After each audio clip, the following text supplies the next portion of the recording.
আমি কুরআনে অন্য অনেক জায়গায় দেখি আল্লাহ রাত ও দিনের কথা বলেন এবং কি অপূর্বভাবে তিনি নারী ও পুরুষকে সৃষ্টি করেছেন সেটিও উল্লেখ করেন। আমি উপলব্ধি করি একজন পুরুষ ও একজন নারীর সম্পর্ককে সত্যিকারভাবে বুঝতে হলে কুরআনে রাত ও দিনের সম্পর্ক নিয়ে গভীরভাবে চিন্তা করতে হবে। এটাই এই আয়াতগুলোর সৌন্দর্য। আমি যদি নারী ও পুরুষের সম্পর্ক বুঝতে চাই তাহলে রাত ও দিন সম্পর্কে আল্লাহ কি বলেছেন তা থেকে অনেক কিছু শিখতে পারি। আমি লক্ষ্য করি আল্লাহ কোথাও বলেননি যে পুরুষ হল রাত আর নারী হল দিন, কিংবা নারী হল রাত আর পুরুষ হল দিন। তিনি ইচ্ছাকৃতভাবে এমন কোনো নির্দিষ্ট তুলনা করেননি। তাই আমি বুঝতে পারি আমাকে পুরো বিষয়টিকে একটি সামগ্রিক চিত্র হিসেবে দেখতে হবে। আমি তখন ভাবি আল্লাহ রাতকে কিভাবে বর্ণনা করেছেন।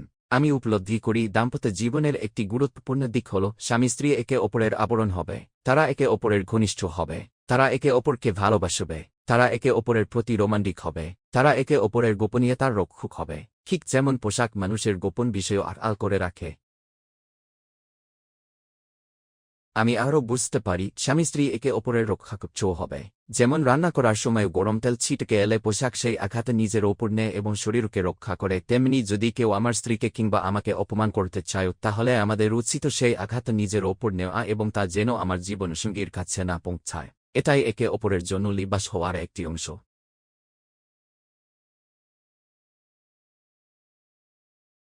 আমি উপলব্ধি করি শারীরিক ভালোবাসা, মানসিক সমর্থন, নিরাপত্তা দেওয়া, একে অপরের গোপন বিষয় রক্ষা করা, সবসময় পাশে থাকা এবং একজন আরেকজনের ভালো মন্দ সবকিছু জানা, এসবই দাম্পত্য সম্পর্কের অংশ। যেমন পোশাক শরীরের সুন্দর অংশ ঢেকে রাখে, তেমনি শরীরের এমন অংশ আড়াল করে যা অন্য কারো দেখার জন্য নয়।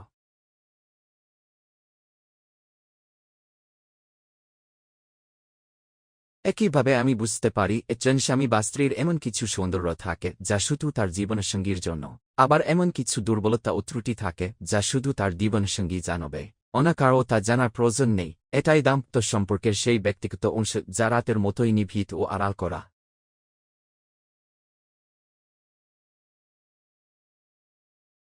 আমি আরও দেখি দিনের বেলায়ও অনেক বিষয় প্রকাশ্যে আসে। আল্লাহ বলেন দিনকে তিনি জীবিকা অর্জনের মাধ্যম বানিয়েছেন। তখন আমি বুঝতে পারি একজন মানুষ যদি ঘরের দায়িত্ব পালন না করে তাহলে অন্যজনের পক্ষেও নিজের দায়িত্ব ঠিকভাবে পালন করা কঠিন হয়ে যায়।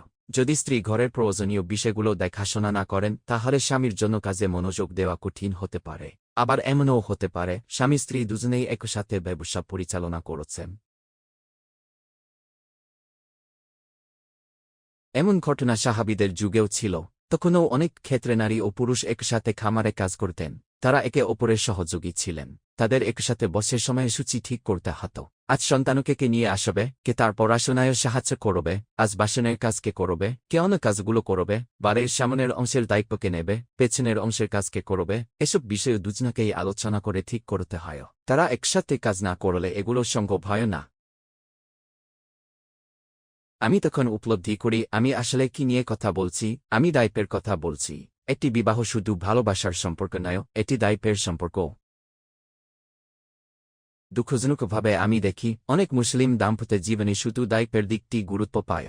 অন্যদিকে বিয়ের আগের সম্পর্কগুলোতে মানুষ শুধু ভালোবাসার কথাই ভাবে। কিন্তু কুরআন যখন একজন পুরুষ ও একজন নারীর সম্পর্কের ছবি তুলে ধরে তখন সেখানে ভালোবাসা এবং দায়িত্ব দুটিই পাশাপাশি থাকে। আমি বুঝতে পারি দায়িত্ব পালন সবসময় সহজ নয়। অনেক সময় তা ক্লান্তিকর হয়, কঠিন হয় এবং মানুষকে অবসন্ন করে দেয়। তখন আমার বিশ্রামের প্রয়োজন হয়, তখন রাত আসে। আমি উপলব্ধি করি দিনের দায়িত্ব পালন করার শক্তি আমি রাত থেকেই অর্জন করি। যদি আমি রাতের বিশ্রাম না পাই তাহলে দিনের কাজগুলোও ঠিকভাবে করতে পারব না। আবার যদি দিনের বেলায় জীবিকার ব্যবস্থা না করি তাহলে রাতের শান্তিও উপভোগ করতে পারব না। আমি বুঝতে পারি এই দুটি একে অপরের পরিপূরক। আমি শুধু আনন্দের সময় কাটিয়ে জীবন চালাতে পারি না, আমাকে বাস্তবতার মুখোমুখিও হতে হবে। আবার শুধু দায়িত্ব পালন করেও চলবে না। এই দুটি ঠিক রাত ও দিনের মতো পর্যায়ক্রমে চলতে থাকবে।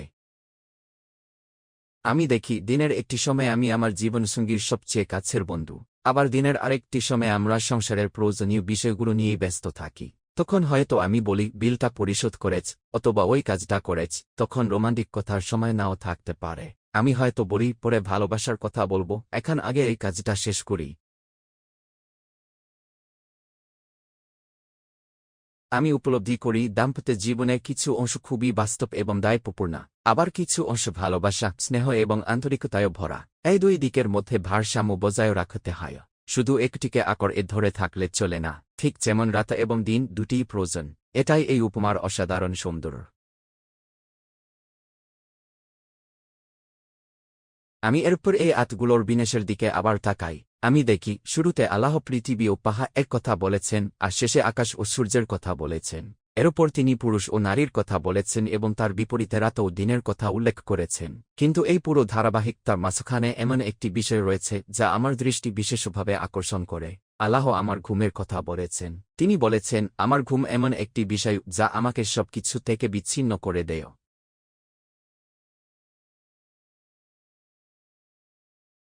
আমি তখন অবাক হয়, ভাবি এই পুরো অংশে প্রায় সবকিছুই জোর আয় এসেছে। পৃথিবীর সাথে পাহাড়, আকাশের সাথে সূর্য, পুরুষের সাথে নারী, রাতের সাথে দিন। তাহলে ঘুমের জোড়া কি হওয়া উচিত? আমি নিজেই ভাবতে শুরু করি, ঘুমের বিপরীতে তো জেগে ওঠা রয়েছে, তাই না? কিন্তু আমি লক্ষ্য করি আল্লাহ এখানে জেগে ওঠার কথা উল্লেখই করে নানি, অথচ পুরো বক্তব্যের ধরন অনুযায়ী সেটিও উল্লেখ করা যেতে পারত। তখন আমি উপলব্ধি করি এর কারণ আছে। কারণ ঘুমের জোড়া যে জেগে ওঠা তা তো আমি নিজেই বুঝতে পারি। এটি এতটাই স্পষ্ট যে আলাদা করে বলার প্রয়োজন নেই।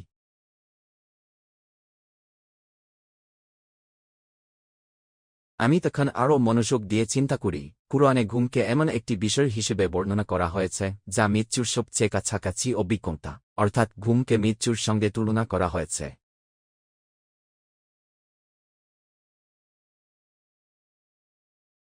তখন আমি বুঝতে পারি এই কারণেই আমরা যখন ঘুম থেকে জেগে উঠি তখন আমরা শুধু এই দোয়া বলি না যে আলহামদুলিল্লাহ যিনি আমাকে ঘুমের পর জাগিয়ে তুলেছেন, বরং আমরা বলি আলহামদুলিল্লাহ যিনি আমাকে মৃত্যুর পর আবার জীবন দান করেছেন। আমি উপলব্ধি করি আল্লাহ যখন আমাকে ঘুম সম্পর্কে ভাবতে বলেন তখন তিনি শুধু ঘুম নিয়েই ভাবতে বলেন না, তিনি চান আমি মৃত্যুর কথাও চিন্তা করি।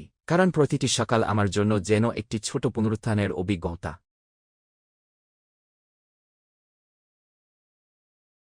আমি তখন নিজেকেই প্রশ্ন করি, আমি কি সহজেই বুঝতে পারি না যে ঘুমের পরে জেগে ওঠা আসে? অবশ্যই পারি। তাহলে আমি কেন নিজেই এই সিদ্ধান্তে পৌঁছাতে পারি না যে মৃত্যুর পরও পুনরুত্থান আসবে? আমি উপলব্ধি করি আল্লাহ চান আমি নিজেই এই সত্যে পৌঁছে যাই। তিনি সবকিছু স্পষ্ট করে বলে দেননি, কারণ তিনি আমাকে চিন্তা করতে শিখিয়েছেন। তিনি এমন ইঙ্গিত দিয়েছেন যা একজন বুদ্ধিমান মানুষ সহজেই বুঝতে পারে। আমি তখন অনুভব করি কুরআন কত সুন্দরভাবে পুনরুত্থানের পক্ষে যুক্তি উপস্থাপন করেছে। পুরো অংশে যেটিকে জোড়া হিসেবে উল্লেখ করা হয়নি সেটি এমন একটি বিষয় যার উপসংহারে আমি নিজেই পৌঁছাতে পারি। যদি আমি চিন্তা করি তাহলে আমি নিজেই বুঝে যাব। এটাই কুরআনের অসাধারণ সৌন্দর্য।